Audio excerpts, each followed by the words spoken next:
Right, this is going to be a podcast slash voiceover about a slideshow of additional media technology by yours truly, Danny.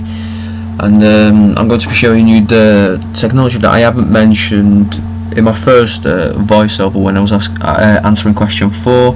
And this is like just the additional technology that, little bits that helped me out and, forms the bigger picture sort of thing. So I'll explain that memo throughout this slideshow. So first of all, social media. Social media is very key in getting the audience's opinion, because everybody uses social media, 99% of the population. So when you post something, people will automatically view it, and in some cases people like it, so they press like the like button, or the like whatever, they'll comment on it, or they'll message you about it. So pretty much same as comment.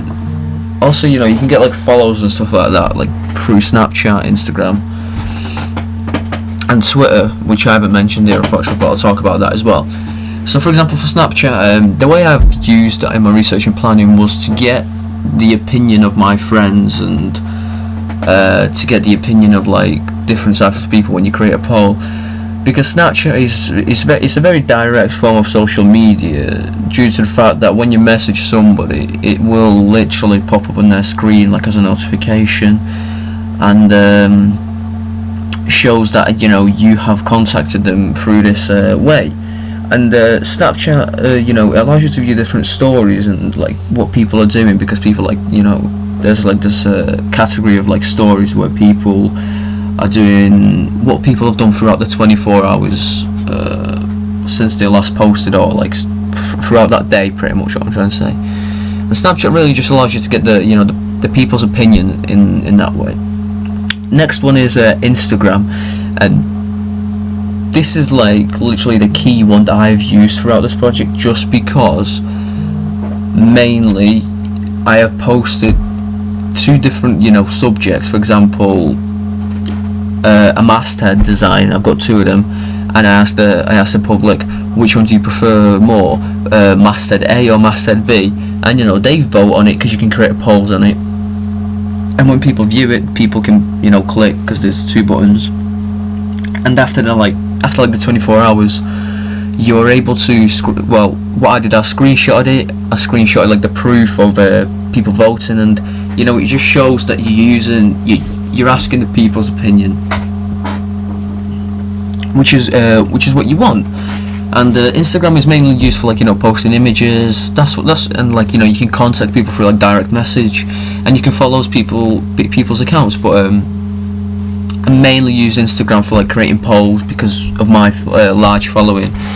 I wouldn't get like a vague sort of poll that would be more than like 50 people voting on it, so there's like a good mix and match of different people who are voting on it.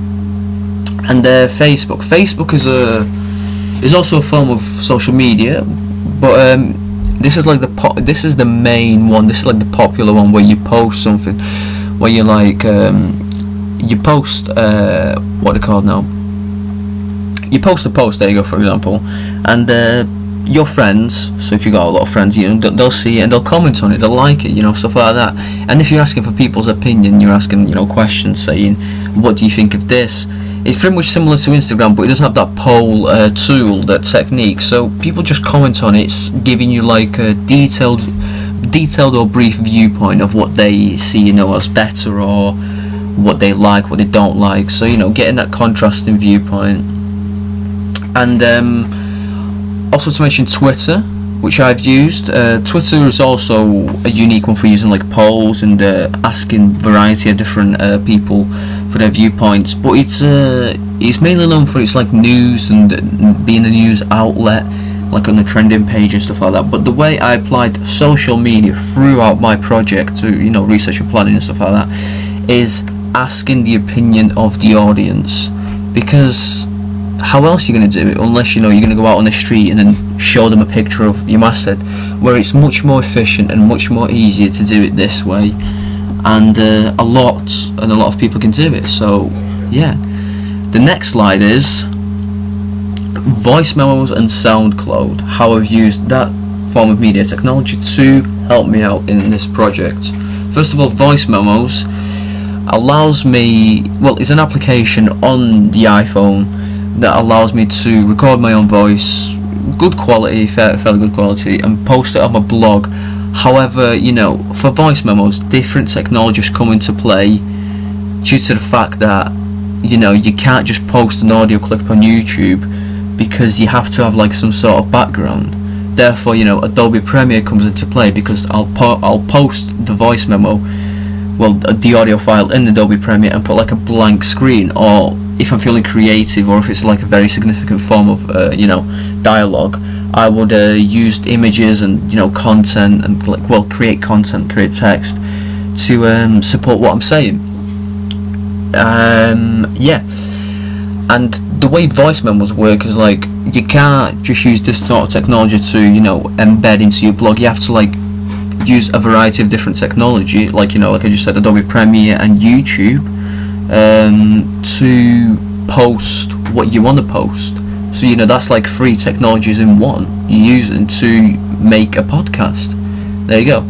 And you know, the reason I put SoundCloud is, like, on the same slide pages, I mean slideshows, voice memos, because it links heavily. Because without me using, you know, YouTube and Adobe Premiere, I put the voice memo, I'll go on SoundCloud, the website, I create a I use the MP3 file that I've created through voice memos, and I post it on SoundCloud. All I need to do then is just add a background, and then I can just embed that in my blog, which is easy, efficient, and you know, I don't have to go through the hassle of editing it, or, you know, going on YouTube and waiting for the, like, you know, waiting like 5 minutes for it to publish and then embed it. It's just easier, and plus it's another form of technology, which is what the exam board want you to do. They want to use as many pieces of technology as possible, and that's exactly what I'm doing right now. Yeah. And speaking of YouTube, that'll be the next one. So YouTube is everybody would know YouTube. YouTube is a website. It's an application that allows you to view videos, and the way I've used YouTube is very simply to post videos that I've created and embed them into my blog. For example, to post videos, I would use Adobe Premiere to edit them, and, you know, voice memos to record the sound, and form that together. That'll make a video which I'll post on YouTube, and through YouTube I am able to embed that into my blog and attach it to the post that I've created, or to the topic that I'm talking about, which is relevant to research and planning. So let me give you a brief example. I've created a video for question 4 that I posted on YouTube to embed into my blog, because otherwise I won't be able to do it in that sort of style, in that sort of fashion. So the video was like a presentation with a voiceover describing and explaining how I've used, you know, media technology, which is exactly what I'm doing right now. But this is mainly the small bits of media technology that helps me out in the big run, and YouTube is one of them. And the next one is Google Drive. Well, Google Drive, it's media technology, of course, but I haven't really used that in my research and planning, because Google Drive has helped me throughout college. For example, to transfer work over, I would use Google Drive because it accepts different file types like JPEG, PNG, MP3, MP4, PDF. So, for example, if I wanted to do continue doing my Photoshop poster at home, I would I would upload the Photoshop format onto Google Drive and download it at home, and that way I can adjust the minor things that I did at college from my home computer.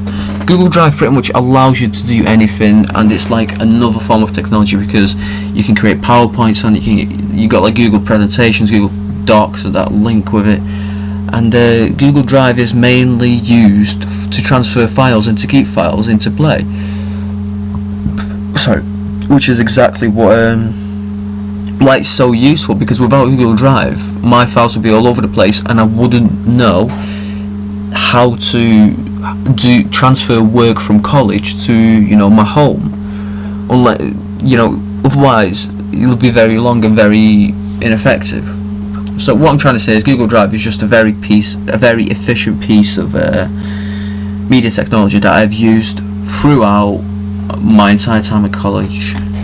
And that concludes my PowerPoint about, you know, media technology 2, which ones helped me out. And I'll probably post this for question 4 and my research plan. So yeah, thanks for listening.